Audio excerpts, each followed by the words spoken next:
Welcome to Scoutcast. It's Jeff Kavanaugh and Voch Lombardi. Experimented with a new countdown timer, and they all come with stupid sound effects. So if you are an animation king, I need you in my life, okay? I need you in my life. Where the hell is Skywalker Steel? Shit wet. Where is Sky? That shit wet. Why you coming in pixelated on my screen, brother Jeff? What's going on with that? I don't know. Am I pixelated? Let me hit the refresh button, and I'll just come back on my screen and just let me back in. Do what you got to do. Welcome everybody to another glorious edition of Scoutcast. Am I screwed up? Do I have anything wrong according to anyone else, or just according to Voch Lombardi? Good. You good now, brother Jeff. What's good with y'all? Good. Hey, look, this is Scoutcast. That's Jeff Kavanaugh, and I am the Dior Sauvage of Cowboy YouTubers. Voch Lombardi. What's good with you? We back with another Tuesday Scoutcast. I forgot what my sound effects do, Voch, but I'm pretty sure one of them plays a song that says Kavanaugh over and over again. I just don't remember which one. Hold on. You tell me if you can hear it because I don't wear headphones. Tell me if this is a song.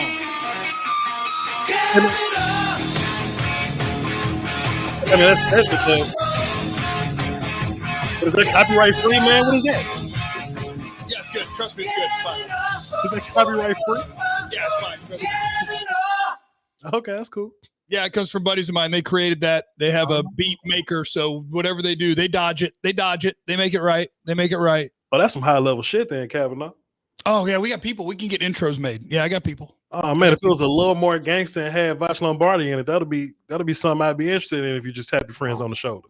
Well, the guys who make it, one of them is an old white rapper, used to be a rapper, and the other one owns a production label and studio that does a lot of hip hop. So we can make things work, Voch. We can do this. Hello, everyone on YouTube, Twitch, Facebook.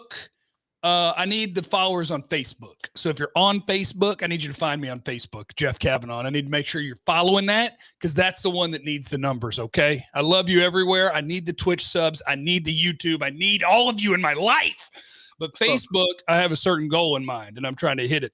And also, make sure that you are following Voch Lombardi on the YouTube as he is on the quest for 100,000 subscribers while I am on the quest for like 23,000. Voch is on a mission. We are both on a mission, brother Jeff. It is called freedom and financial security, sir. And if we both reach our respective goals, this thing can be something special. If anybody's gonna do it, it's gonna be one of us, brother Jeff. It's gonna be one of us or like 3 other people, but we'll talk about that later. Last week I quarterback Scoutkast. I would love for Jeff to quarterback it this week because I ain't got nothing to say but like 3 things or whatever. Since you called me, since you tapped me on my shoulder, you know what I'm saying? I love it. I don't have a plan either. But that's the thing about the way that I do radio and the way that we will do Scoutcast is I love not having a plan. Yeah. Or having somebody else have the plan.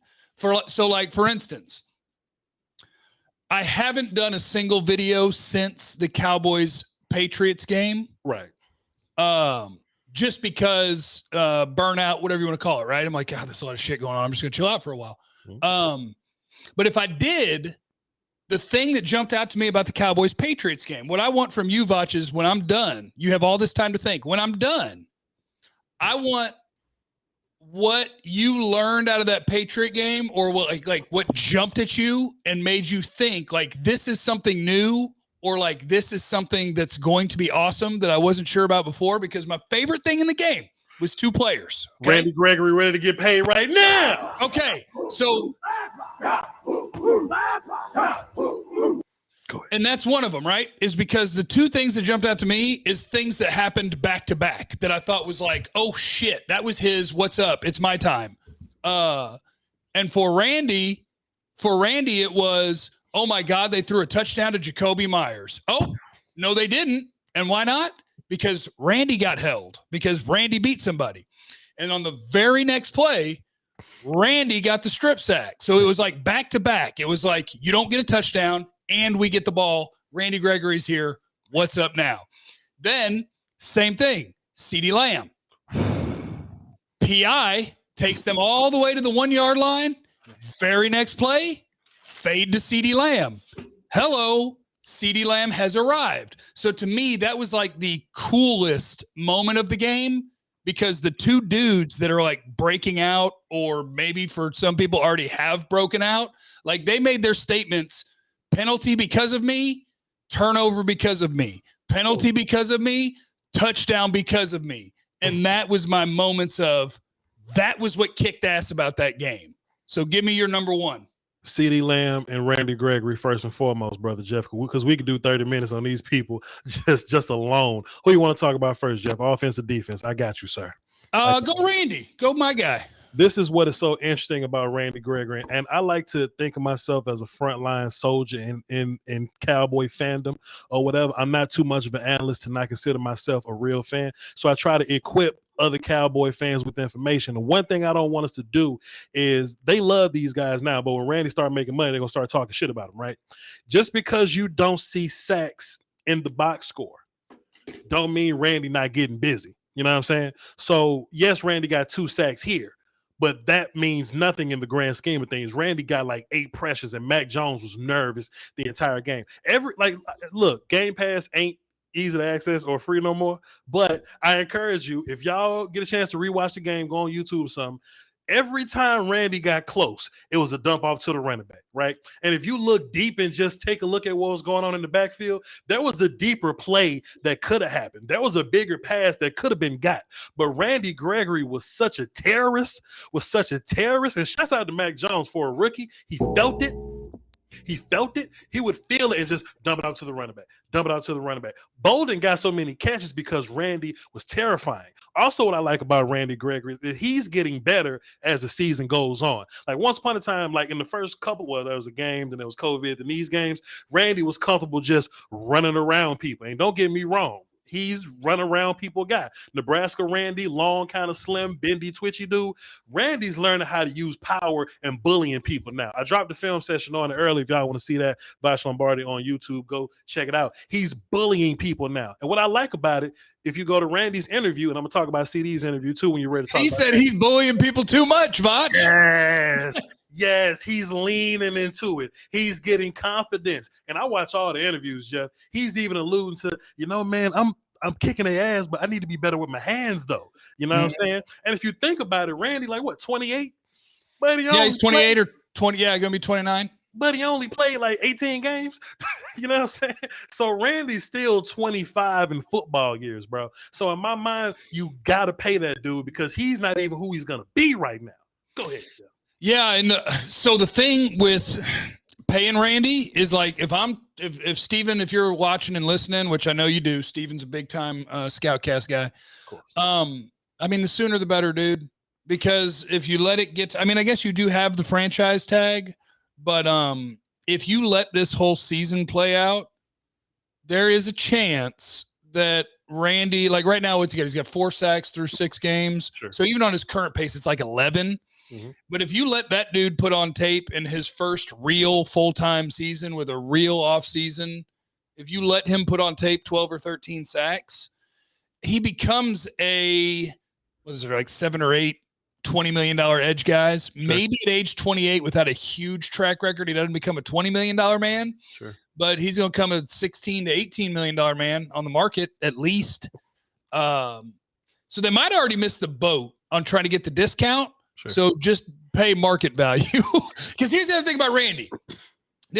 Because Randy's my guy. I have a shirt that just says Randy freaking Gregory because I'm team mental health. My guy doesn't even sound like the same person from 3 years ago, right? He's an adult. So like he is so freaking dialed in and therapied up and got his fucking shit worked out that like I'm with it, that it's like, man, I can't believe that Randy was robbed of being able to play in the league for the last 5 years or whatever because of failing weed tests.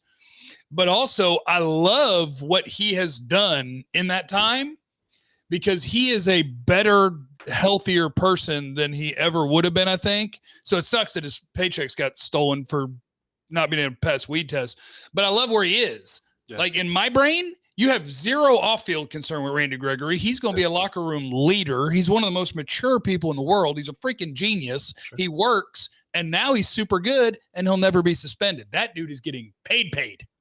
No weed police is a huge part in all this, man. And it's just so interesting, man. Just the more you watch this, and people call me a homer for saying it, but fuck it, if Homer gets you this, I'm gonna be a homer all next year. We believe in mid-season form. You know what I mean? Mid-season form is a real thing. That's what we say over on my chat box or whatever, Jeff. And if you got linebackers that you feel competent about, and you got the defensive player of the year playing cornerback number 1, you got some competent safeties, you really a good pass rusher away from being sick, from being a sick little defense. You know what I mean? Like I've always said, we ain't got to be the 01 Ravens, just be the 2010 Saints. I think we can be better than the damn 2010 Saints, because if you look at Randy Gregory, he's a legit dude, in my opinion. I know you want to be on this full-time Micah Parsons pass rush kick, and I just wrote it down just to give us another 10-minute topic or whatever. I know you want this full-time Parsons pass rush kick, but this is the way I look at it, though, brother Jeff. I don't think Parsons ain't got to get sacks like Randy. Parsons can't get sacks like my man's in Tampa Bay, the middle linebacker, the little bitty dude. Devin White. LSU, Devin White. He can just blitz the inside, right? So you can have Randy and D-Law from the outsides. You can blitz Micah and A-gap, B-gap. If you want to switch it up and get cute, put Osad in. They've been putting Randy and B-gap. You'll put whoever at B-gap. Chauncey come over here. Like, you got options, man. Basham ain't really been terrible for you. You know what I mean? You can run those guys out in ways, but you can do that because Randy's getting busy on his own. Go ahead, Jeff. This is my long-term plan with Randy Gregory. My long-term plan is like right this second, I'll let you have him be whatever you want him to be. Like Tank Lawrence gets back and you're like, well, I've got 2 edges. So like maybe he can help me more doing this, whatever. My long-term plan is I'm going to go to Dan Quinn and I'm going to say, Dan, if Randy plays edge only, how many snaps is he going to play a game? And let's say there's 60 snaps in a game. Sure. If it's like 35. Sure. Like he'll play 35 of them. At linebacker, he could play all 60. Micah. I would say, okay, what's the number at edge where instead of coming back to the sideline on his off plays, he backs up and plays linebacker? Mm. We're going to play every snap. Sure. But I want to know the highest number you're okay with putting him rushing the quarterback. Linebacker is his other job. His real job is rushing the pass. I think the last 2 weeks, it was still what he's best at. Like we're starting to see.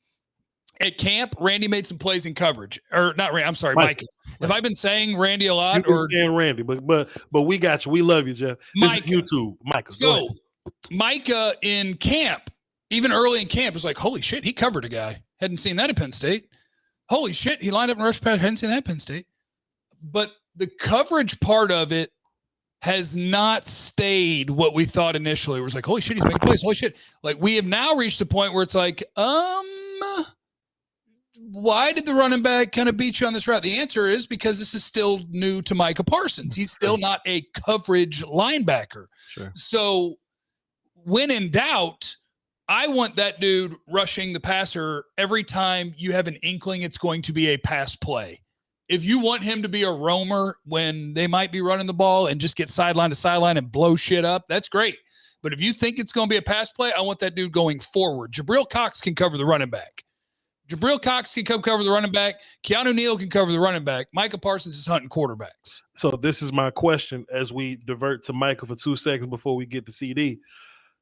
So what do you value right now?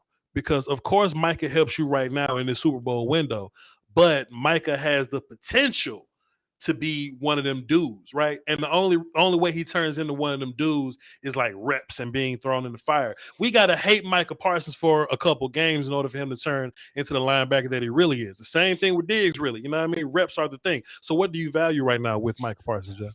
I would say, here's my this is my official stance, and I don't think it'll ever change.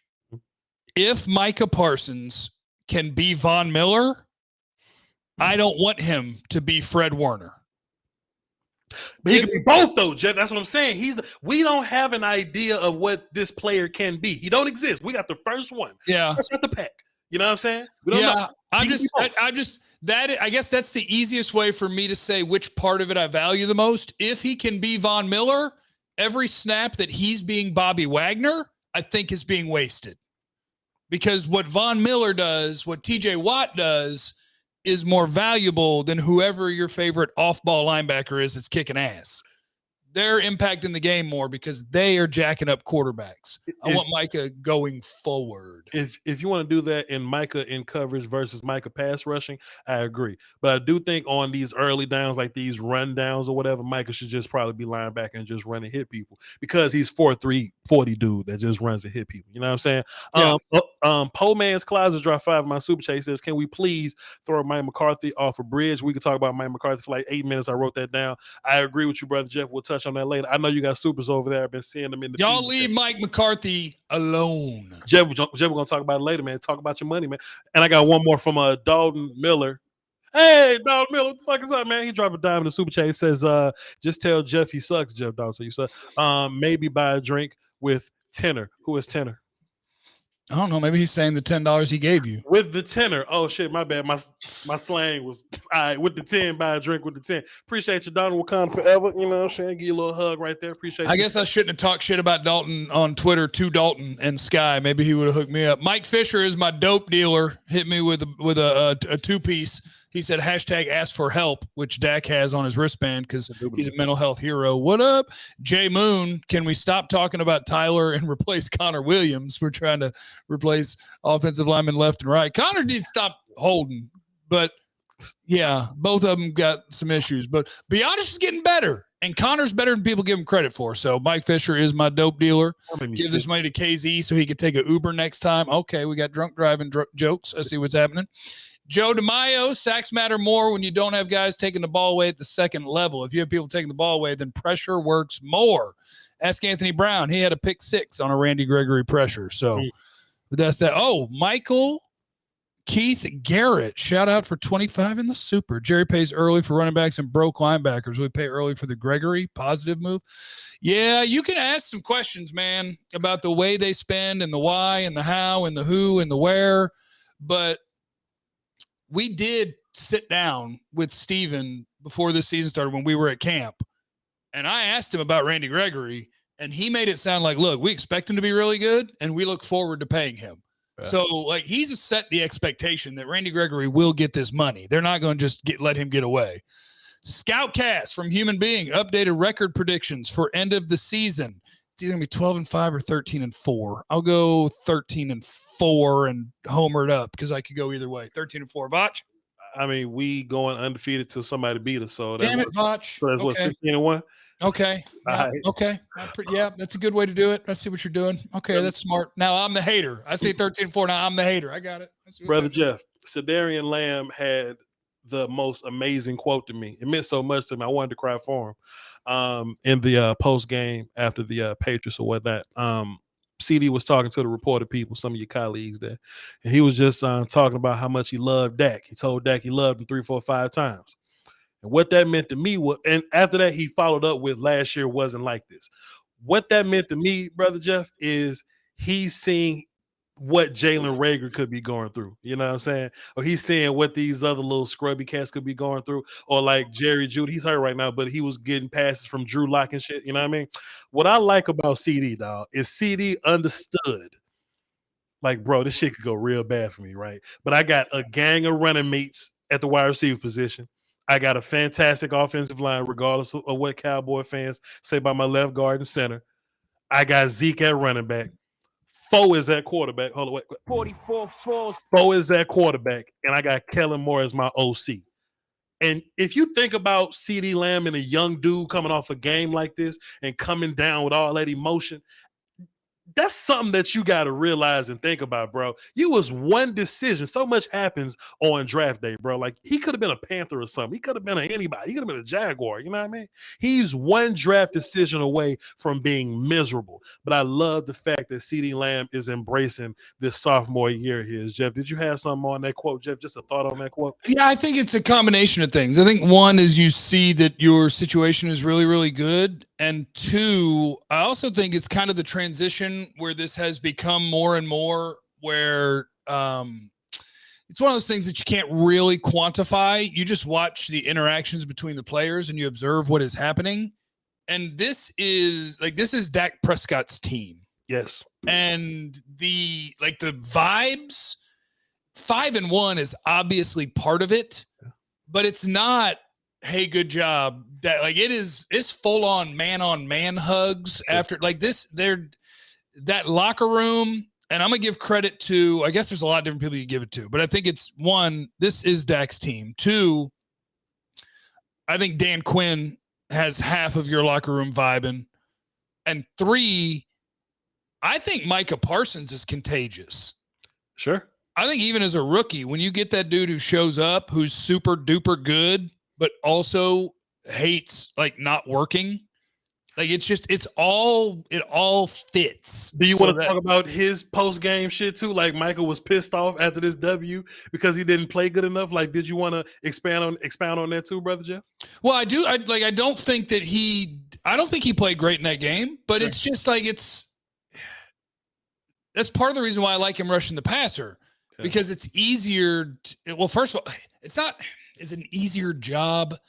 It is a little bit of a simplified job. Like, what I'm asking you to do is whoop that dude's ass and go get the quarterback. Yeah. Whereas at linebacker, I'm asking you to call this defense, diagnose what's happening in front of you, fill a run support gap, and then if it turns out it's play action, bust your ass back to your responsibility, have a feel for the routes behind you. And so when he's asked to do that more and more in a game where the ball is getting out quickly against an accurate quarterback, like Mac Jones is not good, but he can make life hard on a middle linebacker. Sure. He's just not going to make life hard on a safety or a corner because he's not going to go down the field. So, yeah, and I think players who own their shit, good. That's good. Sure. Like, it's not like he did anything wrong in that game. He just didn't put a stamp on that game. And I think that in itself bothers Micah Parsons. And I love that. If he doesn't feel like he fucked your game up in some way, he thinks he had a bad game. And I love that. Fair enough. Rewinding back to CeeDee Lamb, I kind of want to get more into the football side of it. I thought it was interesting. I saw some Cowboy fans hating on Amari Cooper a little bit because he hadn't done as much, but I just think that's what our offense is. We just kind of feed it to, the best spots or whatever. And if I'm playing quarterback, if Jeff playing quarterback, and if JC Jackson is on Coop, which Coop did well over there too, but like if the Jalen Mills kid is following CeeDee probably gonna get some carries too. I mean, he gonna get some catches and carries. He gonna get some more targets if damn JC Jackson is on him. I was watching a little bit of the film, and they put some more attention on Dalton Schultz. I thought that was interesting. So if y'all want to put more attention on Dalton Schultz, that's just giving you more consistency, more of an idea of what this offense is, bro. Like, if you want to take away Schultz, then Blake Jarwin gets a touchdown, dog. If you want to take away the run game and, put your best corner on Coop, fine. We're going to let CeeDee go for 130 and 2 touchdowns, something like that. Like, we just going to boogie like that. And then eventually figure the run game out, bro. Cedric Wilson got busy. Like, I love this offense and what it's doing, man. And, the Chiefs just ain't looking great over there. You know what I'm saying? They want to compare us to all these other peoples or whatnot. I kind of like our coaches and what we doing, man. Yeah, I do too. And the thing is, like, you couldn't have convinced me that Dalton Schultz was going to get double teams. Sure. You couldn't have told me that, but that is a product of, like, Dak threw a pick because they were double teaming Dalton Schultz because he missed his throw to Cedric Wilson. He needed to be further upfield. Sure. Even Bill Belichick, the really, really smart guy, like, he looked at it and said, look, I know that you don't see Dalton Schultz as a guy who's like dominant or physically great or whatever, but when the numbers tell me that's his guy on third down, I'm double teaming Dalton Schultz. Mm-hmm. And when you do, it's CeeDee time.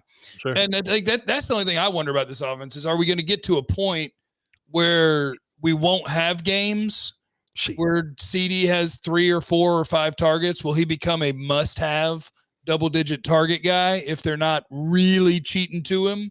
And I don't know, because part of me is like, what are you talking about? They're 5-1. They're throwing to whoever is open, whoever has the matchup. But I think CeeDee is kind of going into that stratosphere where it's like, man, I feel like you're robbing your offense if he doesn't have 8 or 10 targets. If he's got a day with 3 or 4 targets, I'm like, you better tell me he was doubled. I mean, as long as it works, it works. But let me ask you this, though, and I don't want to talk offseason right now because we beating the shit out of everybody in this regular season. We boogieing. But how do you prioritize people on your roster and how much money that they make? Example, I've always said that you don't pay people to be great on your team. You pay to play. You pay the player to not play without him. You see what I'm saying? So Cooper makes $20 million, but Cooper is amazing.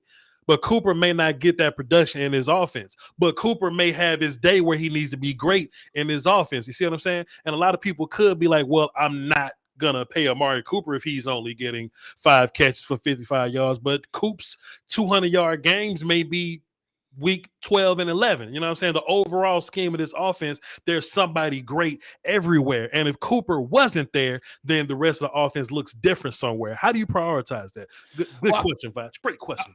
A great question, Voch. It's a wonderful question, Voch. So I think that Amari Cooper versus CeeDee Lamb, like if you were like, hey, who's the better wide receiver? I think it's a great question and a great debate. But like Hard Knocks showed us that Amari Cooper can help CeeDee Lamb be better than he already is. Sure.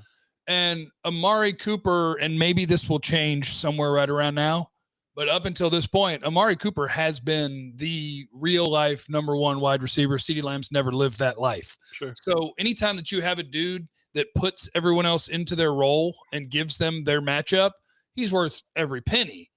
Amari Cooper is the reason Michael Gallup was 1,000-yard receiver. Sure. Amari Cooper is the reason that CeeDee Lamb had the rookie year that he had. Now, you can have guys get better and better and better and convince yourself, hey, I could spend that money better somewhere else. Other thing I think about Amari Cooper right now is Amari Cooper's banged up. He's making the plays. We get to interview him every week on the radio, 105 Through the Fan, which is great. And I think he kind of will say it, but not really say it. Like he'll talk about stuff that hurts. And then he was like, and like if things hurt and I can't run, like I'd like to run. And he took a shot at Jordy Nelson. He was like, I was in Oakland and, Jordy was old, but he was still getting open. So I'm like, okay, today I got to get my Jordy on. I got to, figure it out and fight through it. So I think it's two different things. One, healthy, full go Amari Cooper puts people where they're supposed to be. Sure. Two, CeeDee can change that order. And I think CeeDee is so good that I've heard people talk that way about Michael Gallup, where it's like he's a 1,000-yard receiver. He can be the number one. Get rid of Amari Cooper. And I'm like, you don't want to see what happens if Michael Gallup's the number one. And I love Michael Gallup. I do think CeeDee can be a number one. But be thankful for what you have. And when you get Amari feeling good, if you get him feeling good in this season, that's the reason this all works, is because you have a plethora of badasses and a smart quarterback and a good coordinator. Don't try to tinker with that shit. Please. So, Jeff, this is what we're going to do. Voch says this. I'm going to read some supers, then I'm going to let you read some supers, but then I'm going to ask you a question about your wide receivers. I had a thought a couple days ago, and I like when you just have an opinion on my thoughts, all right? Real quick, though, I think this is the most cartel name I've ever seen in my damn super chats, Isaiah Menchaca. Anybody's name, Menchaca. He cut pinky fingers off, Jeff. Yeah. Shouts out to you, Isaiah. He dropped a deuce and says, he asked about a 2020 player. Too soon, we winning. But DeMarvion Overshown, inside line. Oh, Texas. UT, hook him. I know who he plays for. I guess, motherfucker. He say is a Leighton Vander Esch replacement. I don't know, but I'll let you know in like April or something. I saw him play, and 2 weeks ago or something, when I saw him play, he hit somebody. It looked like he hit him real hard. And you like players that, if they do nothing right, if when they hit people and it look like they hurt, you like them. Yeah, he ran around good, and he hit a guy hard. Feel you. Mike Fisher is my dope dealer. Salute to you, guy holding down both houses. Appreciate you. Dropped a deuce in the super chat, says, listening to Acho makes me lose brain cells. Let me tell you something, man. We got on this show with no plan, and we're 30 minutes in, and we killing this shit. Come on, man. Shouts out to brother Jeff. Drop a 50 in my daggum super chat. Grave Digger 1282 drop 50. He says, you guys are awesome. Perfect match for my Cowboys content. Keep it rolling. Dallas Cowboys for life. Salute to you, sir. And DJ's World drop 50 and says, I know it's a down the road question, but how long is the dominant offense team era sustainable? Until contracts are up, as long as we have 4, as long as we have Kellen. Well, DJ's World, and great, appreciate your super chat, sir. But Coop and Lamb here for like 4 years. I think your line is here for like 3, and Zeke can go, but you can find running back. So this shit ain't really slowing down no time soon. Your defense pretty sold up too, unless you want to just kick guys off the bridge to save money. So I think we straight. Rashawn Owens drop 5 and says, I love that there's no diva wide receiver or running back on our team. Proves that we can be great with no drama, indubitably. And Jack Johnson drop 5 and says they scheming for Coop, not CD. 100%. Appreciate y'all. Wakanda forever. Jeff, get your money, sir. Samuel Lopez said, hey guys, what do you think of Prescott coming back week 8. Gallup's been out for a while on the same injury. I'm worried of lingering pain and affecting his game if he rushes back. Here's my thing with injuries. We're all guessing, right? Jerry said he wasn't worried. Dak said he wasn't worried. So, like, I don't know the purpose of speculating, like, oh, he should sit down a week because you're in a good place, or, oh, he should, but like, we don't know what he should or shouldn't do because we don't know what's going on. I'm not a doctor and I didn't see the MRI. If Jerry says he's good and Dak says he's good, go out there and whip everybody's ass. Sure. Nathan in the super chat, appreciate you. When D-Law comes back, does Micah go linebacker full-time, even if it isn't where he's most valuable? No. What Micah does is he plays more linebacker. Yep. And when it is third down, my God, the party we're going to have, because you're going to have Osa at the 1 technique, Tank at the 3, and you're going to be rushing Parsons and Gregory off the edge. That's what you're going to do on 3rd and 8. And you don't have to send 5. You drop 7, you send 4. Michael in the super chat is asking about the radio job. Is Gavin a Dak hater? Sure as hell sounds like. Yeah, I don't call people haters. But I do believe that I think Dak is I think he's better than some people do. Yes, I believe that. This is what I say about radio people, podcast people. When in doubt, just assume that they're trying to make content for their long ass show. They're probably just creating discussion. They probably don't hate nobody, bro. That's just it is a long ass show. It's just in my mind, bro. In my mind. That's all your monies, brother Jeff? That's all my monies, but also thank you to those who don't super chat, because damn it, everybody here is appreciated, whether you're watching on Facebook, Twitch, YouTube. Love every single one of you. Hope you're following on all the different things. That'd be great. And I hope you're following Voch. If you're watching on my channel, follow Voch. Lombardi on YouTube. We're trying to get to 100,000. Man, appreciate you, man. Jeff, so we see a lot. Hold on, Baby Yoda fell. Go ahead, man. Go ahead. Baby Yoda fell. Hold on. Hey man, this place be doing it. There's a reason why my wall kind of naked. You know what I'm saying? I'm not advocating that. I'm not advocating display, dog. A lot of my shit been falling off the wall, bro. I can't advocate for him. Can't advocate. Can't do it. Can't do it, brother Jeff. Baby Yoda's back. There you go. So in Cowboy fandom, shouts out to Jack Jackson, Draw 5 says Trevon Diggs' son has inspired Dak and Trevon this year. Ain't that cute? Appreciate you, Jack. So in the Cowboy fandom, a lot of people want to take the player that's been playing good for a couple games over the player that's been playing good for a couple years. It just kind of happens. So the whole Cedric Wilson and Michael Gallup thing, brother Jeff, let me ask you a question, sir. When Cedric Wilson is playing, he's predominantly like slot guy or whatever, right? You know what I'm saying? He does some cool little work as slot guy. But when Gallup comes back, we're going to see a lot more of CD at slot guy. You know what I'm saying?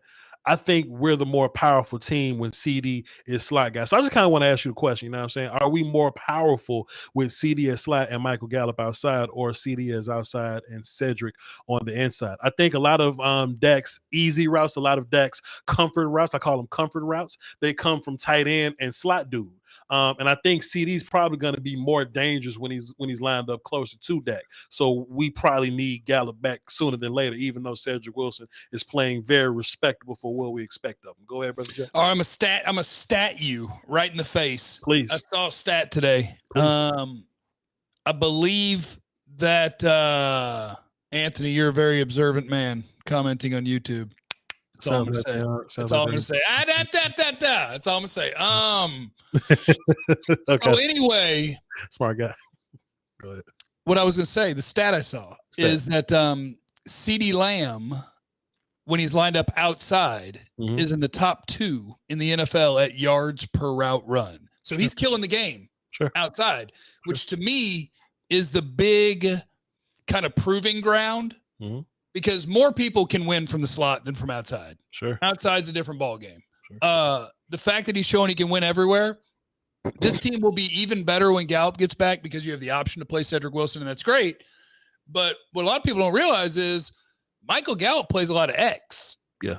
The X is the dude who goes opposite the tight end. He lines up on the line of scrimmage, and the corner can line up in your face, and we can fist fight. Yep.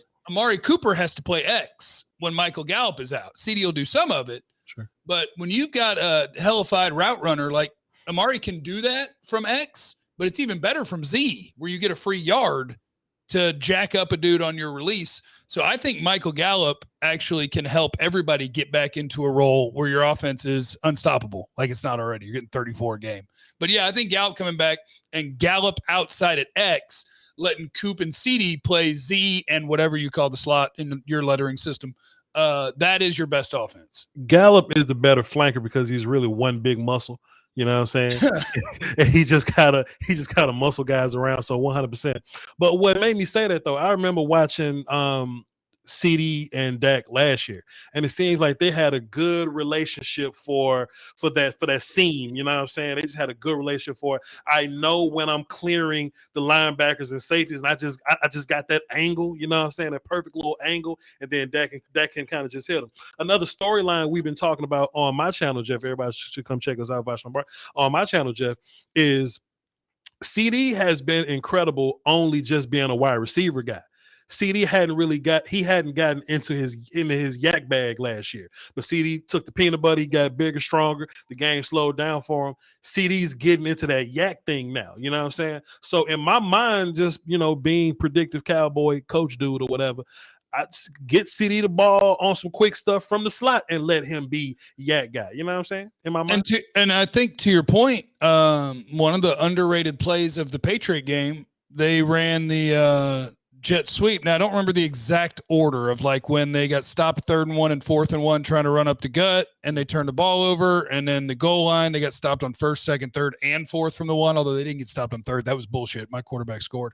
But the CeeDee play on 3rd and 1 where they jet sweeped him and he had to kind of navigate the slot block, which I think was Cedric Wilson, and then he had to go. So he faked it in, he bounced it out, and then he dropped his head and kind of ran through 2 dudes. He's finding his NFL grown-up strength. He's finding his NFL breaking tackles strength. And so, yeah, I think the yak is on the way for CeeDee, or it's here, and it's going to get better and better. That was one of the things that as a rookie, some people would ask me, they're like, man, you told me that this dude is like hellified after the catch. He's a rookie. And I'm like, well, he was, and I think he will be, but he does kind of look NFL light. And now that he's got his, what is it? What'd you call his off-season peanut butter? Off-season peanut butter. That's what's so great about CeeDee though, Jeff. Like, we liked him because he was make a big play guy, but he got to the league and he was just whooping ass as a receiver, just as a route runner, catch guy, high point ball guy. Then now he's transitioning into wherever I caught the ball and wherever you touch me, I'm getting 5 to 8 more yards. I just think that's special. Fresh Prince 512 dropped a dime in my super chat. It says, would you guys send a pick to Atlanta for Grady Jarrett? Something about his money. Also, how about trading for a proper blocking tight end? That's hilarious. Jarwin, I hate blocking. Blocking is for offensive linemen. Get the tight ends out of my way. Jarwin missed a block on 3rd down goal line sneak. Jarwin is your least impressive blocker. Schultz is a great blocker. Sean McKeon is your other good blocker. He just kind of ain't here yet. And if you want to put Ralston at tight end and let him block, he's good. Then you got Connor McGovern. He's probably like your best blocking tight end right now. So you good as far as blocking tight ends. As far as sending a pick to Atlanta for Grady Jarrett, I've never been send pick for a player guy, but Cowboy fans, if anybody should have learned their lesson about sending picks for people. You know what I'm saying? When the best players on your team right now come from picks. Counterpoint, Robert Quinn helped you. You got him for a 5th or a 6th. This man said for Grady Jarrett. You ain't sending no 5th for Grady Jarrett. No, I think what is the deal in Atlanta? Is he just wants a ton and they hadn't given it to him yet? They probably just trash and Dan Quinn's here, so Fresh Prince is probably just. I didn't see his contract status because usually what you're talking about there is trading a 1 and then giving him an ass ton of money because Grady Jarrett's a baller unless something's drastically changed since the last time that I watched him. Also, I want to shout out to a super chat, Clear Vision. Shout out. Do you think Micah Parsons will struggle significantly against Sean McVay's offense? Their misdirection is crazy. Maybe. I mean, a lot of people do. When he wouldn't struggle though, if I told him to line his ass up at the edge and go kick Matt Stafford's ass. He wouldn't. Voch is the problem here. Voch is the one who's trying to have him play middle linebacker and diagnose 3 different misdirections. I'm trying to get the quarterback. I want the one to play everywhere. Also, too, on that last point, we don't need Grady Jarrett because we have Oso Digazua. You know what I'm saying? So that's just how I feel. Plus, he's cheap. Easy for Prez. Drop 5 in Super Chat says, "Hey, Voch, it's been a long time. It's been a long time. Can we get a war call? The bag of almond for the bag of almond M&Ms and the wild parts. Sure, I give another one, sir. Since you asked for it, please. Almond M&Ms, they're terrible. Jeff, I will hang this shit up and never do another episode of Scoutcast. They're terrible. I will hang this shit up and never do another episode of Scoutcast. Nuts are bad. Almonds, peanuts, acorns. You know what, Jeff? You don't even like barbecue sauce, fam. You don't like condiments. You don't like. I can do a little bit of sauce. I can do a little. You eat chicken strips, dog. Like you eat nothing but. I make hellified chicken wings. I'm just a dry rub guy. I believe in the dry rub, not the wet. I don't need it. I don't even want my ribs wet. We're gonna fight. Dry rub my ribs. I'm gonna kick you right in the knee and go to jail for beating you up for assault. What was I about to say? Okay, Jeff, and Jeff, it is so crazy that our Scoutcast here. We walked into this thing with no plan at all. We're 40 minutes in and we are killing it. Perfect. I don't understand. I've tried to tell people. It's not hard. You put 2 people together. I don't understand, bro. Who know shit, and you put a topic that they're into. That you can go however long you want. I don't understand, bro. It's just crazy. I don't know, man. Look, everybody on my side that haven't subbed to Jeff yet, please, man. Don't just catch the video on the recommended section. Go sub to him, man. Subs mean something to us, man. I'm trying to go places, man. Sub, hit the sub button for me. Hit it for Jeff, man. Come on, man. Well, I got a top secret thing going on my YouTube page as well, where if you want to join as a member, you get access to the secret Discord server where we kick it and we talk about things. Join that motherfucker too, man. Just do what you got to do. Join my Patreon and shit. Join Voch's Patreon. Follow me on Facebook. Here's Saul. Saul with the ultimate question. Was a 75-yarder on Diggs? I think it was KZ. Love Scoutcast. Shout Voch. You know what happened, Brother Jeff? You want to go? You want me to go? You want Dan Quinn to go? I can tell you what Dan Quinn said. I know what Dan Quinn said, and I don't think Dan Quinn gave us the answer they was supposed to be giving us. But go ahead though, Jeff. Go ahead, please. Tell us Dan Quinn said. I mostly agree with Dan Quinn. Except I don't cut the break that Dan Quinn seemed to be cutting, because Dan Quinn said, well, Diggs, I think, didn't want to mess up KZ getting a pick, and KZ didn't want to mess up Diggs getting a pick, and the ball was just in the perfectly wrong spot for them both to do that, and it'll never happen again. And I agree the same thing, except that seems to absolve of blame. It's both their faults. Trayvon Diggs is in position. Why in the world does it do with 7 interceptions not going to get an 8th interception? Go get the damn football. And KZ, it was a 6th grade baseball game. Somebody needed to say, I got it. That's what it is, Jeff. That's not bad of a play. And maybe Diggs is right then. Maybe he's deferring to the center fielder who's coming forward with the better angle. But Diggs, here's my new rule for you. You defer to no one because other people might drop it. You will not. If you have a chance, you go get that damn thing. First and foremost, I just want to equip Cowboys fans with knowledge. First of all, stay focused. Enjoy your win. Enjoy what's happening, because Cowboy haters are going to find any excuse to try to get under your skin, and it's not going to work. The motherfuckers, they on the internet talking about Diggs' picks is that they lucky, and they just going to keep harping on that big play. They're not going to harp on all these W's and shit. So please stay focused and stay on their ass. They're going to hate you anyway. Every coaching staff I've ever been around, they tell DB coaches to teach DBs that if there's a whole gang of y'all in the area and there's a ball in the area, call it out. I'm willing to bet you $20 to a donut that KZ called it out, but he misjudged the ball. He just kind of missed it, and Diggs just kind of let it, you know what I'm saying? Diggs let it go because he was there. A lot of people say Diggs got beat on that route. Well, as a person that watches film and puts it on the screen on my channel, Voch Lombardi, check it out, Diggs been baiting the shit out of people all year. And on most of the picks that Diggs got, it comes from people thinking that they open when they're really not. And Diggs' makeup speed and recovery speed and shit. I bet $20 to a donut, Jeff. They was both heading that way. They saw each other. KZ probably said, I got it. And KZ was like, oh, shit, I ain't got it. I bet you that's what happened, Jeff. Yeah, and the reason that you can't absolve anybody, because like people in the comments are like, "Oh no, it was on this one, it was on this one, it was on this one." Like the answer is this: you have to know what defense they called. I know what defense they called. They know what defense they called. Sure. They were playing man free. Yep. Trayvon Diggs was playing man. Yep. DeMonte KZ was playing center field. Yep. So when a ball gets bombed down the field, guess whose job that is? The dude covering that man and the center fielder. It's both. You can't say that either one was like right. They both defaulted to not going to get it, and one or both needed to go get it. But maybe if both went and got it, they hurt each other. Hell, I don't know. Yeah, I mean, it is what it is. I mean, we beat the shit out of the Patriots, man. You know what I'm saying? That made the game a lot more fantastic. We got 44-4. It is what it is, man. It's over with. Shouts out to Soto Man, dropped a dub in the super chat. He says, with an audience of over 700 people, I wanted to be said that this is the best duo in all of sports media.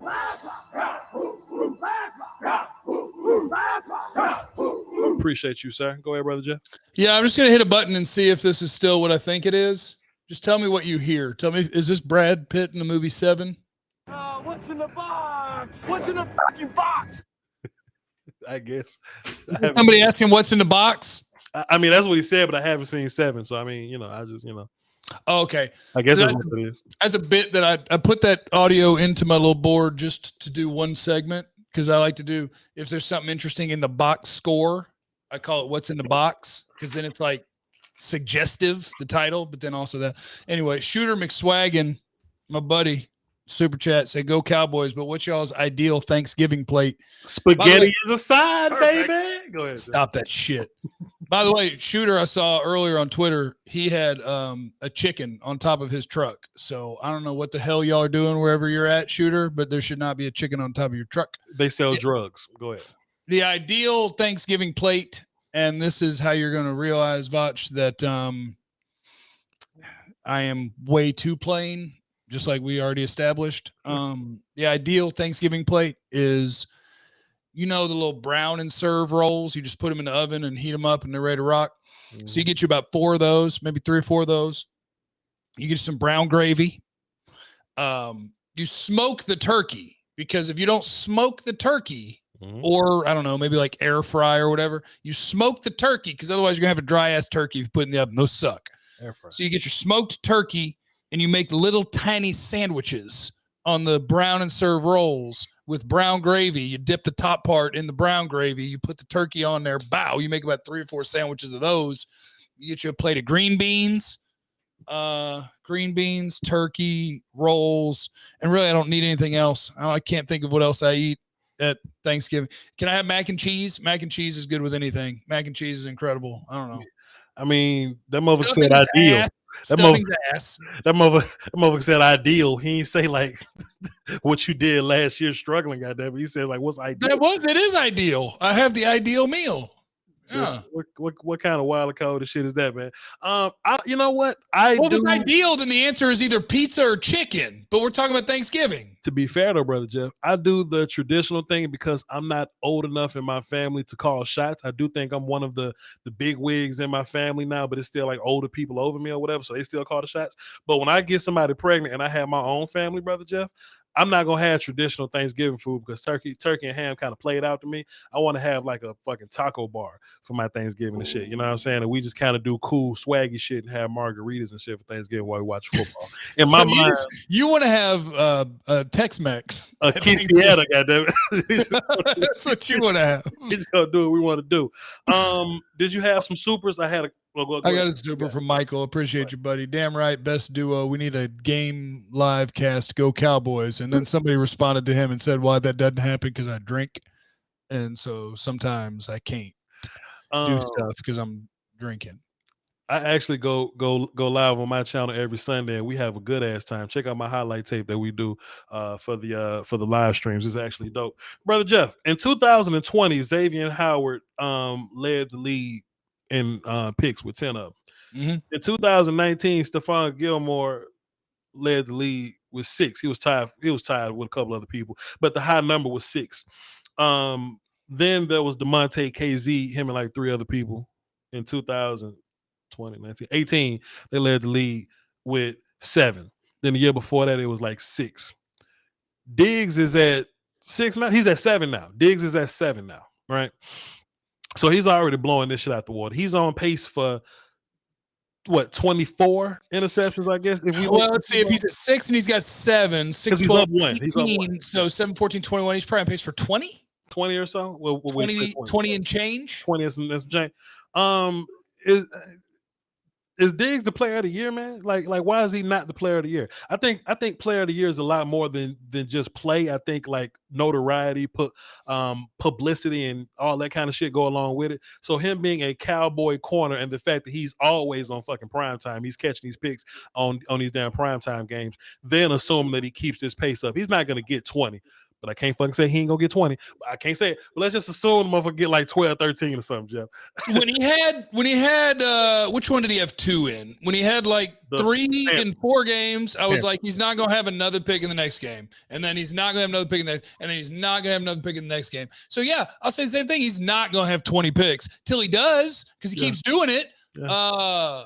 So like you look at that, where the most in a while that you said was Xavier Howard with 10, and a lot of years the lead is like 6 or 7. And then you look at like sacks, and the league leaders will be 20, in the ballpark of 20. Sure. So you get about twice as many sacks as you get picks. If Diggs ends up with 12, 14, 15 picks, and the league leader in sacks has 18, 19, yes, he's the defensive player of the year. Plus, I think picks should be weighed heavier than sacks, because the idea of defense is to give the ball back to the offense, and sacks ain't giving the ball back guaranteed.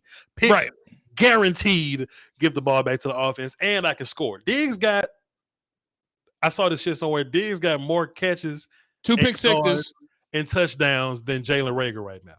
Yes, I think they have the same yards, and he's done it on 7 catches instead of 17, and he got 2 touchdowns.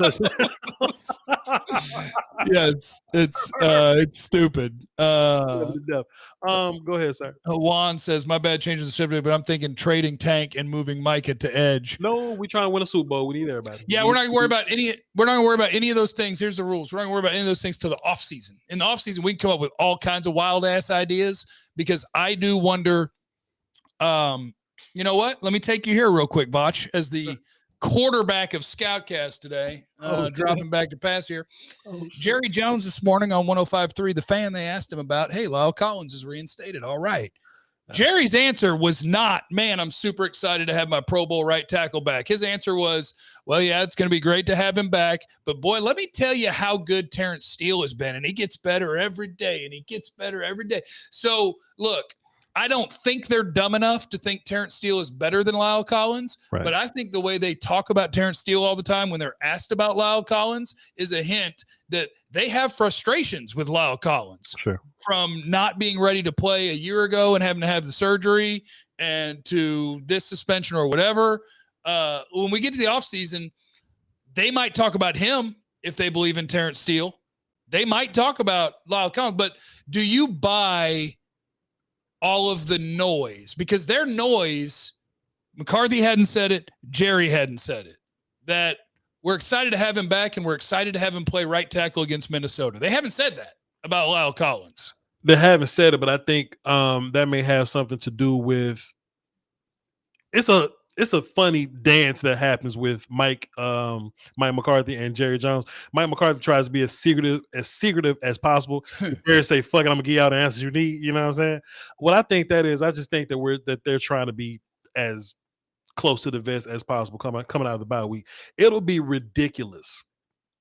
It'll be ridiculous to even consider moving on from Lyle Collins now, or to even think in the offseason, because Lyle Collins is still relatively cheap for what a tackle makes, to move on from Lyle Collins in the offseason. They may be sick of him, but you know what's going to fix all that shit? Lyle Collins coming back being a gangster and mauling the shit out of people. And I just have this theory, Brother Jeff. You know, we may look like a dink and dunk offense sometimes, but I think we get rid of the ball quickly because we can't hold it like we want to. I think if you tell Kellen Moore, hey, Kellen Moore, Terrence been doing fine when Dak, got the quickest release in the league or whatever, you know what I'm saying?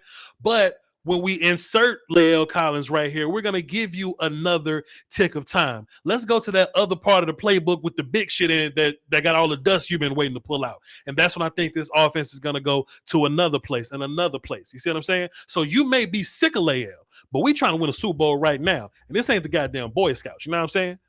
Yeah. Sorry, Terrence Steele, but you are what we call a good swing tackle, sir. Go ahead. Yeah, and I love what you're saying because that's something that nobody's really talking about. Like Dak does a great job of getting the ball out. He doesn't take a bunch of sacks. And so I think the world is just thinking that this offensive line has been incredible in pass protection. Now, these are just numbers, but last week I think the number was they were 3rd in run block win rate and 29th in pass block win rate. So and those numbers aren't perfect, whatever you think about numbers. Sure. But your eyeball test tells you the same thing, that they're doing a great job opening holes. Yeah. Like Tyler Biadasz, Terrence Steele, they're both better run blockers than they are pass protectors. That's probably true of Connor Williams too. Sure. Getting La'el Collins back, you will have a better pocket for your quarterback. You will have an opportunity for even more offensively because you'll have a better protector at right tackle. Now, Marlon points out on YouTube that Jerry also said that Terrence Steele and La'el Collins will be playing plenty in the future. Like that's also part of what his answer was. And I'm like, in my mind, I'm like, hold on now. Because the only way that answer makes any sort of sense is if La'el Collins is going to be like moving back to left guard. And that, I'm going to tell you, no chance in hell. Now, you can keep this tape. No chance in hell. Because if they do it, I look forward to eating those words because that'd be a nut job move to take a really good right tackle and throw him back to left guard. That will never happen. So that's why when he said they'll both play a ton or they'll both play plenty, I'm like, what the hell is he talking about? Like we're about to rotate right tackle? I do think Terrence Steele keeps playing. Let me tell you how. First of all, just knocking on wood, Tyron Smith hanging in there, but we know what's up. But second of all, Brother Jeff, can I interest you in 13 personnel, sir? Can I interest you in it? Oh, and calling Steele a tight end? Because, look, I think that's what they're doing with Connor McGovern. You're like, yo, look, Connor McGovern has earned playtime, but shit, Zach Martin right there, and Big Connor is Big Connor, I guess. Let's make him full-time fullback and tight end. I think there is some place where you can – hey, Blake Jarwin, you've been pissing us off. Let's just kind of put Terrence Steele right there and see what happens. You know what I'm saying? I think that may be a thing in the plans. I also have the theory. I tweeted earlier. Sorry, I tweeted earlier. I don't know when the Conor McGovern touchdown is coming, but it's coming. That motherfucker playing all the fullback snaps. He ain't just playing some of them. Like Nick Ralston ain't playing fullback at all. He's on kick team. He's waived now. He got waived today, so he'll be free time. Yeah, well, they had to make room for Collins to be activated, so they used Ralston, so he'll go right back to the practice squad, and if they want to bring him up, they'll bring him up. So he's still here. But like it, man, full time. Look, Conor McGovern, I can't wait. It's gonna be the Cardinal game or the Ram game, and they're gonna get down to the goal line, and he's gonna go lead block. It's gonna be play action, and he's gonna scoot out on a corner route. McGovern touchdown. Wow. So then, Jeff, you got 22 personnel. You got Schultz and Terrence Steele as your tight ends. Conor McGovern as your fullback. Zeke as running back. Let's book it. Chill out. Chill out. Don't tell me chill out. Don't tell me chill out because I've been seeing it's been happening. Go ahead. I really don't mind the 6 offensive linemen look as long as it doesn't make you predictable. As long as you're not like bringing in 6 offensive linemen and it means you're running the ball. As long as people don't know what you're doing, you can use 6 offensive linemen to max protect or to protect and still have 4 guys in a route, or you can run the ball. Yeah, as long as you're going to mix it up, I'm good with that. Dr. J, super chat, appreciate you. The only other time I've seen a QB sneak not get called in NFL was CB Philly game. Aside from bad calls, does Biadasz just not get enough push? Why the issues with short to go or 2-point conversion? Biadasz doesn't get great push. I think they're fine in the run game. I just think that we saw a handful of bad plays and we're overreacting. When I say we, I mean like y'all, but not like me. I just think that we're kind of overreacting on push and run game. Like I think they all get pushed relatively because Tyler's the center. He can ask for help if you need push. The pass game is what's bothering the shit out you. So I mean, I actually think when they get down there that they're too reliant on the run game still. Like, I think that's the one place where they still are like, hey, we got a good line and we got Zeke. Let's hammer this home. And like on 3rd and 1 and 4th and 1 when they got stopped and turned the ball over, and then on 1st and goal and 2nd and goal, and then they opted to try the QB sneaks. Like, I think in that place, Dak needs to make his reach his final form or whatever it's called in the Dragon Ball Z or whatever the kids watch, and get to the point where he is checking out to run plays on the one. Like you can't feel like, hey, sorry to my best friend Zeke, I know you were going to get this touchdown. We're scoring. I'm scoring this touchdown. Well, see, that look, I don't like this look. I'm scoring this touchdown. Well, see, Jeff, let me just kind of fix you. Brother Kellen Moore is so elite, he's already made the adjustment. He said, fuck it, we just going to throw the fade to CeeDee. And that's just how we're going to move from now on. You know what I'm saying? Well, think about that. CeeDee, from the one, it's a fade, which is a low percentage play, but CeeDee went and got it. And how you get that open on a 1 yard route? I don't know. But Taylor Mills. Yeah. Blake Jarwin, 1 yard touchdown. And when they try to run it in, don't be afraid to throw it down there, guys. R Webb, I appreciate you in the super chat, guys. Do you make a trade deadline deal for another outside corner? Put Brown as nickel. If yes, who and what do you give up? This our team, bro. Huh? This is our team. I don't think we're gonna make no more changes, bro. I don't think there'll be a big change unless there is an injury. Because it's even hard to figure out what do you want them to do. Because now Brown's been playing pretty darn well for 3 or 4 weeks. Sure. Yardage has played better, and suddenly Williams is having the hiccup. So, like, who is the guy that you're desperately trying to replace? I don't know. If you told me I could get an impact D tackle, or you could get me a D tackle, I would do it. I don't know if I would do it for an offensive lineman. Well, see, Cowboy fans think they can give up players they don't like and get top tier players back. That's their problem, right? And it just don't work like that. Plus, where are all these offensive linemen, these good offensive linemen that just grow on trees that y'all think exist? Connor Williams, as much as y'all don't like to say it, if every team got 2 starting guards, that's 64 guards. Connor is in the top 32 of guards, bro.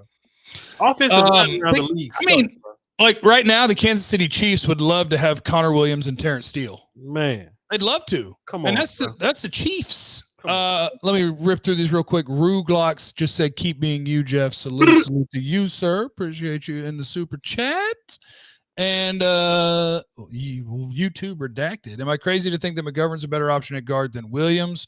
Maybe. Cowboys like him better on the right than the left, which is what makes it hard. Because Zach Martin plays right guard, so that's tough. Best in the business. Keep being great from Blake. I appreciate you. I got over here. You got a point. What happened? No. Ben Jacobs dropped 5. It says, what comes first, swagger / chemistry or winning? Winning. Well, you can have chemistry beforehand, but people will never notice your swagger or chemistry if you're not winning. CeeDee Lamb only waves by at people when we beating the shit out of them. So no, like we were not very swaggy last year. Trust me, sir. Loopy 1800 a potato was telling Law earlier Dak been blitzed 77 times, which is an NFL high, sacked 9 times, NFL low. Bills and Washington football team allowed 9 sacks on 33 blitzes. Dak is 18-18 in career overtime, 18 for 18 in career overtime games, with touchdowns and a perfect 158 complete quarterback rating. Ain't that crazy? Dak has never missed a pass in an overtime game. Yeah, that's nuts. That's absolutely absurd. And I saw a different one that Bobby Belt put out. Like in the 4th quarter and overtime of tie games, Dak Prescott is the best quarterback in the history of that situation, and it ain't close. 44 falls. Come on, son. DC History dropped 5 in the super chat, says, Maine. I'm not feeling how everyone going at our head coach. We're going to talk about Mike McCarthy, then wrap the show up. He don't get no credit for the culture change we're witnessing. Appreciate you, DC History. Eric Montoya dropped a dime in the super chat, says, if we could hit the sub button for both of y'all again, I would. LOL, hashtag go Cowboys. Salute you, sir. Appreciate it. Foots the King. Shouts out to you, sir. Foots. Sir. Foots. Go. Hey, and if you're on my channel, go subscribe to Foots the King.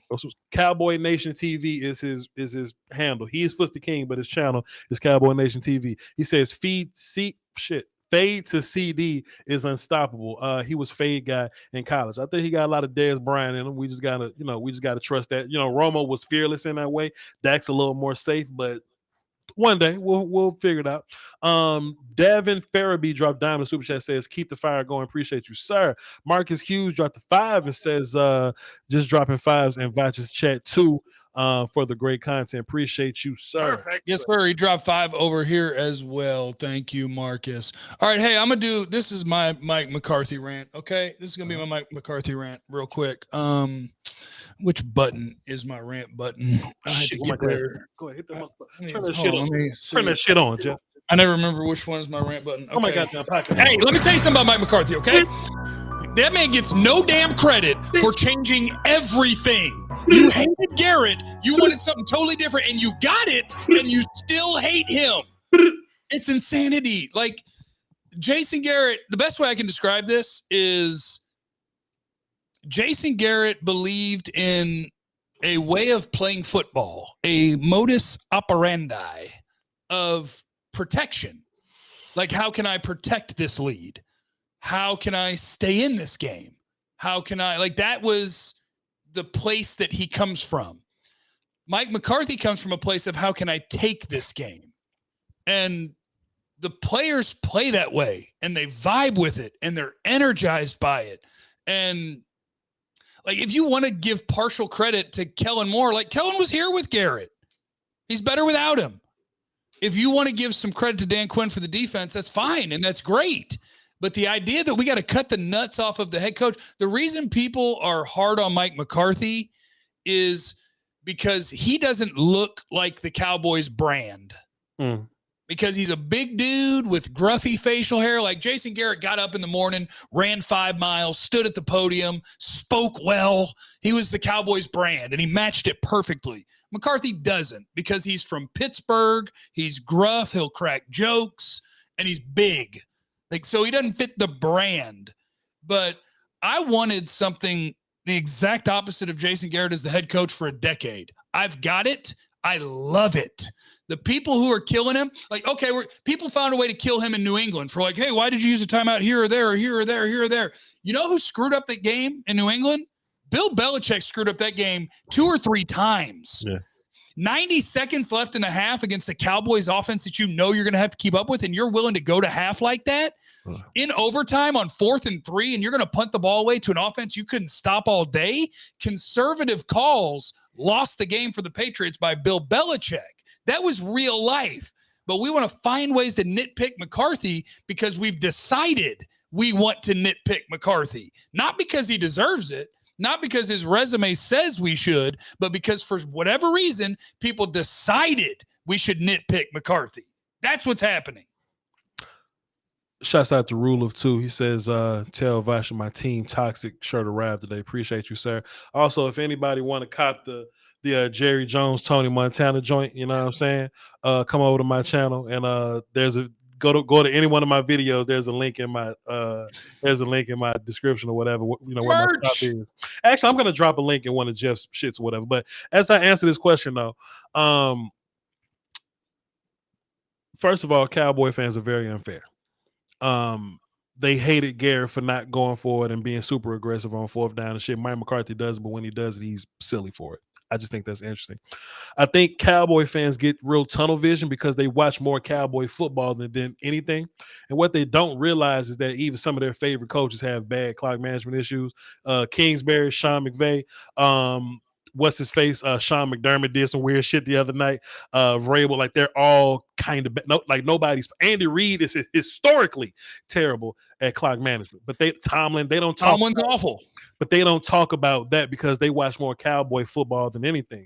I think, people say culture, right? Like we have a different kind of culture. I think there's something to that because we go back to the interviews, right, Jeff? And the common theme I see in the interviews is that if you listen to all the different players talk, they start to say the same shit. You know what I'm saying? And one of their quotes is be neutral. You know what I'm saying? And that's evidence of, okay, we're getting a message to these people. When they become you. They become you. When they was talking about Tom Brady week 1, you heard everybody say, get him off his mark. Everybody's saying the same thing. That comes from the top down. It's not like the players had a meeting and say, all right, we're going to say all this shit. We're going to say the same thing at the press. That's just kind of, that comes from the top. Another thing, they just look a lot more focused this year. You know what I'm saying? They look a lot more focused. They playing like assholes. The offense is playing cerebral. The defense, here's another quote: run, hit, and talk shit. That's kind of one of their little things that they chant. If you go watch the Sounds of the Sideline thing, you can hear them chanting that: run, hit, and talk shit. I think all that comes from the top down. And look, bro, like motherfucker, we winning. We winning. That's the best one. Like, we winning. Like, look, I do think Mike McCarthy's on coke. I've been saying that the whole time. And easy. That is slander. You have to say allegedly. I said I think, in my personal opinion, okay. I think he's on coke. You know what I'm saying? That's just how I feel about some of the shit that he does. But you can't look at this team and you just can't tell that something's different. You know what I'm saying? That the vibe of it is different. Plus, this is what I liken it to, Jeff. Think about college coaches, right? Ed Orgeron just got fired, my bad. But when you got a Joe Burrow and a Joe Brady, all you got to do is keep the shit on the rails. Like, that's your job. Just keep the shit on the rails. Nick Saban got a dude that make all the decisions for him. His job is to be Nick Saban, control the machine, and keep things on the rails. The machine has looked pretty damn good so far. So if Mike's only job is to keep things on the rails, then let's hire a fucking clock dude. That's the only thing is, like, if you think he's not perfect at the clock, then you should be pissed at Jerry Jones. There's no limit on how much you can spend on the salary cap. Like, get a dude whose literal job is your timeout man. You're going to tell me when to call timeout. To be fair, Jeff, he has a clock dude. It's called fucking analytics cheat sheet paper that the other 32 coaches got. He does shit that the analytics cheat sheet paper does. Well, and when he doesn't, like, he also explains it to you and tells you why. And then people pretend, and people will even be dismissive of his answer, like, "Oh, bullshit! He just wasn't prepared." But he just told you what he did and why, and you just tell him, like. But that's who we become as a people. We become as a people. Like, even when you tell me what you did and why, I just dismiss it and be like, "Nah, bullshit. You just screwed up because you're an idiot." Oh, all right. Look at this, Jesus. Look at this. Jesus says more focus with 100 penalties. Now they talking about Connor Williams holding people. Connor Williams holding people is Mike McCarthy's fault. What's a focus penalty? Procedure, like punching people after the plays and shit. Like, that's like discipline stuff. That's unfocused stuff. We getting called for holding and shit. Like, that ain't coming from coaching and shit. Plus, Jeff, let me tell you what this is. Then we're gonna wrap this shit up. Mike McCarthy is not perfect, but Mike McCarthy is way better than he's getting credit for. They wake up in the morning, they cut on ESPN, they watch Get Up, and Rex Ryan, who ain't got a job, by the way, Rex Ryan getting on there talking shit about Mike McCarthy, and they hear that and they just echo that sentiments, and that shit kind of pissed me off too. Look, Mike McCarthy ain't perfect. He ain't like Sean McVay or nothing like that, but we winning, motherfucker. I ain't worried about it. Let me run through some supers here, Voch. Marcus Hughes said, "Jeff, can we get a Jerry Jones impression for the one time?" No, this is gonna get old, man. It's gonna get old, man. Save that for something special, bro. Maybe I give you like 12 seconds of it here in a minute. Hold on. Eric just said, "I had to drop a dime in your chat. Also, keep up the great work, Go Cowboys." Dylan, appreciate you, Dylan. What do you think of Gallimore and Osa being our D tackles in base defense? Yeah, as long as you don't care about the technicalities of a 1 and a 3 technique, and Gallimore having to battle the double teams, but Osa took his job, so he's gonna have to figure out how to play either the 1, or they're gonna have to play that show 5 up front, or he's gonna have to be Osa's backup. Ready for this Super Bowl run from Rule of 2. Tell Voch my Team Toxic shirt arrived today. Antoine, Cowboys fans hate McCarthy because Gavin and Brian tell them to. I tell Brian and Gavin that that's their fault. Alakai Trimble, I'm most excited to see Gallimore, Osa, D-Law, and Gregory on the field at the same time. Anyone else excited to see that group? Yes, sir. That's kind of your NASCAR package, but I would say you could move Gallimore to the sideline on some of those because Micah Parsons is coming to get after that quarterback. That is it for my supers, Voch. And I have, I'm just posting links to my merch, by the way, my bad. You're just pushing your stuff on my channel? Yeah, motherfucker. I support that. Everybody go get merch from Voch. Marcus Hughes drop 5 says just dropping 5 in Voch's chat for the great we read down. Appreciate you. Darren Farabee says what we talked about down too. King Timo drop 5 says had to throw 5 for Voch for jumping right into his NWA bag during Jeff's rant. Appreciate you. A Poe Man's chest drop 5 says Mike McCarthy's management. Mike McCarthy managed the clock or take time out to fuck Jeff smoking. We winning player. And Michael Keith Garrett dropped a dime and says your content is dope. Watch all of your live game casts. Appreciate you, sir. Chris Last Mutton. 2 games you played, Matt Rule and Bill Belichick. Matt Rule burned all 3 of his timeouts in the third quarter. Didn't even have a fucking timeout in the fourth quarter. Bill Belichick burned 2 of his 3 timeouts in the third quarter. Only had 1 timeout left in the fucking fourth quarter. Like, coaches fuck up the clock. And ours is not the bad one. Music on, Jeff. Shooter McSwaggin said, do you guys want to see more rock, paper, scissors matches between CeeDee and Coop? Yes. Well, yes. Whoever opens. Yeah, whoever I usually start with scissors, but I also am not as good as I used to be. I used to be a great rock, paper, scissors player. Now I'm average. I used to be better. Anything else you got, Voch? Hey, I appreciate everybody who's watching on my side. And if you're on YouTube or Twitch or Facebook, Jeff Kavanaugh on all those platforms. The follows are appreciated. The watching is appreciated. Following Voch Lombardi on YouTube is appreciated. All the things are appreciated. Also, being good people is appreciated, you know? Yeah. Being 100%. good people. 100%. Appreciate y'all for being here. Like I said, man, we just kind of showed up on the last minute tip, and hey, man, look at what we did. You know what I mean? Gave y'all extra 15 minutes and everything. DC History drop 5 says, "Go Cowboys." Appreciate you. Hey, man, listen, we're gonna wrap this thing up. Appreciate y'all for tuning in. We'll do it again next week. I'm dropping film tomorrow. Stay tuned for that. Be nice to everybody. You never know what they going through. Don't be a dick. You know what I'm saying? Your kind words could bring somebody out of a funk. You know what I'm saying? So just be cool. You dig? That's exactly right. And Andre 3000 says, Posky Woski, Peasky Whiskies. Oh, is it Doski Woskies and Peasky Whiskies? Indeed. He says, is that from Synthesizer? Is that from the song Synthesizer? That's from, it's a couple. It was from a skit and it's from Chunky Fire. Chonky Fire. Yeah, I knew it was Equimini. Thank you, Dallas, for the super chat. Is there a position you see Cowboys trade for? It's in the video. You have to rewatch it. You got your team, though. You got your team. All right. Everybody be good. For Voch Lombardi, I'm Jeff the Kavanaugh. We love you. Be cool to people. Peace out.